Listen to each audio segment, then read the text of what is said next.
नमस्कार, मैं रेखा पांडे पुणे महाराष्ट्र से आप सभी का अभिनंदन और वंदन करती हूँ अपने YouTube चैनल कविता जंक्शन पर। ज्योतिर्लिंग कैसे उत्पन्न हुआ, ज्योतिर्लिंग कहाँ पर है और उसके पीछे की जो एक कहानी है उसके बारे में ही हम लोग अभी चर्चा कर रहे हैं। और तीन जो हम लोग ज्योतिर्लिंग के बारे में चर्चा कर चुके हैं और ये मेरा सेगमेंट जो है बहुत ही बढ़िया सेगमेंट आप लोग के लिए लेके आई हूँ। आप लोग बिल्कुल देखिए और इसके बारे में चर्चा कीजिए, जानिए। तो हम लोग आज चौथे ज्योतिर्लिंग के बारे में चर्चा करेंगे और ये ज्योतिर्लिंग जो है वो ओमकारेश्वर के नाम से प्रसिद्ध है। ये नर्मदा नदी के तट पर है। ये मध्य प्रदेश के खंडवा जिले में स्थित है।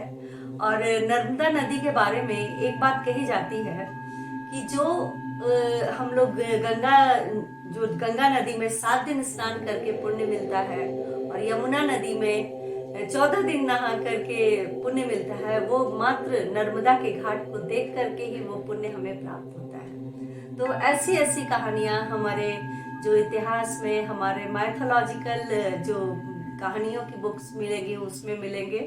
और ये जो ओमकारेश्वर धाम जो है वो जब भी मतलब एक और कही जाती है कि आप चाहे कि सारे ज्योतिर्लिंग दर्शन कर लेते हैं, यहाँ जब तक नहीं आएंगे तो आपको जो धाम का जो महत्व है वो कम रह जाता है। तो यहाँ पे पुण्य प्राप्ति होती है। और इस ज्योतिर्लिंग की महत्ता ये भी है कि हम लोग विद्या, बुद्धि और जब भी कोई काम ऐसा करते हैं जिसमें हमको लगता है कि हमारी बुद्धि सही रहे, तो इस ज्योतिर्लिंग पे आते हैं, दर्शन करते हैं। तो इस तरीके की कई कहानियां हैं ओमकारेश्वर ज्योतिर्लिंग के बारे में। तो आइए ज्योतिर्लिंग का ये प्रादुर्भाव कैसे हुआ और कब स्थापना कैसे हुई, इसके बारे में हम चर्चा करते हैं। ये हमारे जो देश का चौथा ज्योतिर्लिंग है, अर्थात यहाँ पे चौथी बार भगवान शंकर कैलाश के बाद प्रकट हुए थे। तो बात एक बार क्या हुआ था कि विंध्य पर्वत जो थे उनको धीरे धीरे एक घमंड जैसा आने लगा कि मैं बहुत ऊंचा पर्वत हूँ और बहुत तगड़ा हूँ, स्थिर रहता हूँ, बहुत कुछ दिमाग। जब घमंड का जो कीड़ा जो है थोड़ा सा आता है तो उसको घर करते देर नहीं लगता, बहुत तेजी से फैलता है। खुद उनके साथ भी हुआ। तो विंध्याचल जी जो थे एक बार नारद जी के समक्ष आए और अपना पूरा बखान शुरू कर दिए कि मैं ऐसा हूँ, मैं वैसा हूँ। नारद जी तो लोगों को उतारने के लिए बहुत फेमस थे। उन्होंने भी विंध्याचल की सारी बात सुनी और एक ठंडी सांस ली। तो और धीरे से बोले कि तुमसे ऊंचा तो सुमेरु पर्वत ही है, जिसकी शिलाएं जो है मतलब ऊपर ऊपर आसमान तक पहुंचती है और भगवान के द्वार तक टच करती है। अब विंध्याचल को बड़ा शर्मिंदगी हुआ कि मैं कैसे इतना बहक करके बात कर सकता था।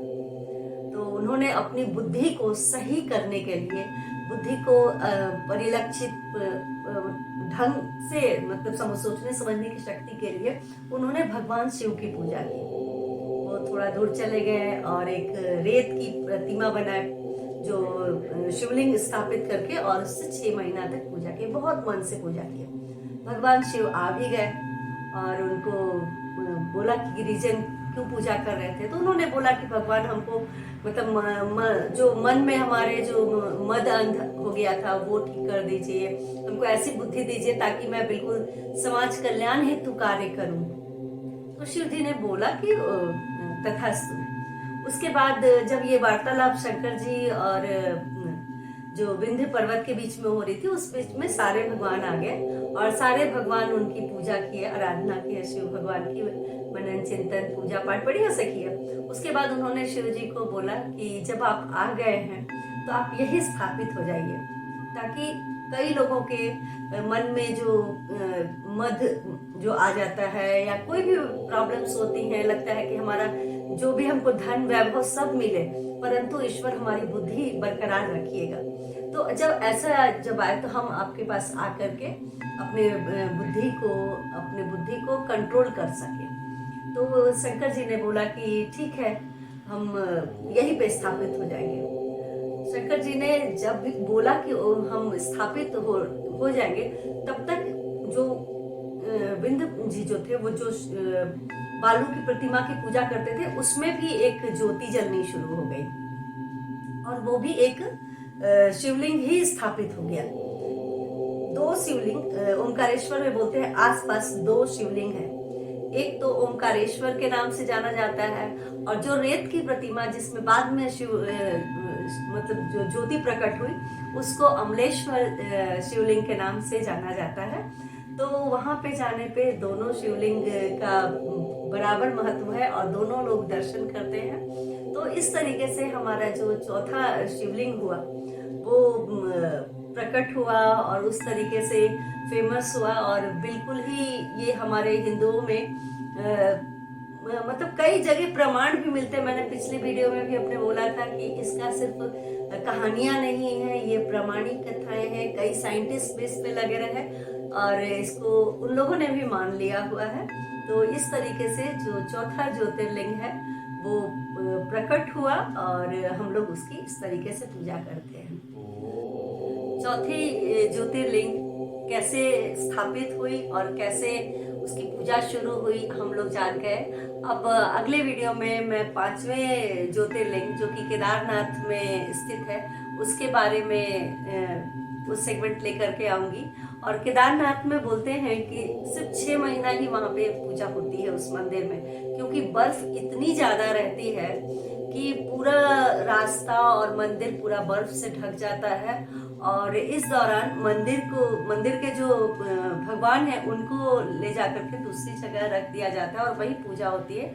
और जब बर्फ गल जाता है, खत्म हो जाता है, तो 6 महीना मंदिर में रख के पूजा की जाती है। केदारनाथ त्रासदी के बारे में तो कौन नहीं जानता है, और मंदिर की महिमा के बारे में भी कौन नहीं जानता है। ताकि इतना इतना वज्र प्रहार हुआ, उसके बाद भी मंदिर को एक दिन का भर भी नुकसान नहीं हुआ।